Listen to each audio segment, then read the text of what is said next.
Un evento sicuramente interessante, una prima mondiale. Professore Mula, oggi si presenta questo studio sul ritratto di musico di Leonardo da Vinci a cura del pittore Giuseppe Petix.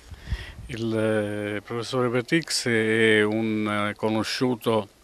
studioso leonardiano, ha già pubblicato un libro che si intitola Leonardo da Vinci dentro lo sguardo il codice per analizzare molte delle opere di Leonardo a partire dal Cenacolo, da cui il famoso Codice da Vinci, fino al San Giovanni Battista ed altre iconografie, e questa volta invece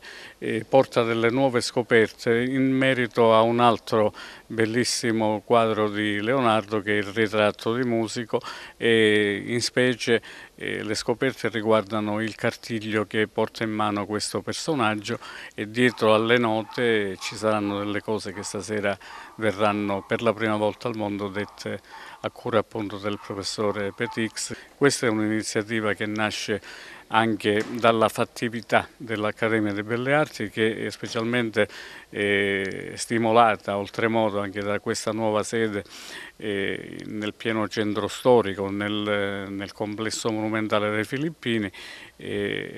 Vuole portare avanti, così come ha portato avanti tantissime iniziative a cura del professore Prado. Sicuramente io sono molto legato all'Accademia Belle Arti Michelangelo di Agrigento, sia per la sempre mostrata disponibilità da parte del direttore,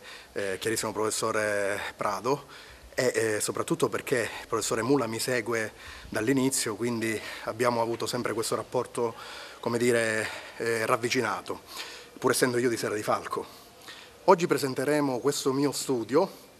inedito ancora, sul ritratto di musico di Leonardo, in cui indagheremo sul cartiglio presente nel ritratto di musico, decifrando quella che a mio avviso una frase celata dallo stesso autore, da Leonardo da Vinci, all'interno della successione delle note, che poi vedremo sono intervallate con altri particolari che permettono appunto poi l'individuazione di questi particolari, permetterà lo svelarsi di questa frase e quindi risalire al personaggio del musico, che è il ritratto del musico. Un'analisi molto particolare, chiaramente, che stiamo in anteprima mondiale dando qui ad Agrigento, quindi un momento molto importante per l'Accademia, e soprattutto perché ovviamente l'arte va osservata, così come dice il professore Mula, come se l'occhio fosse un ago, quindi non soltanto sulla superficie ma anche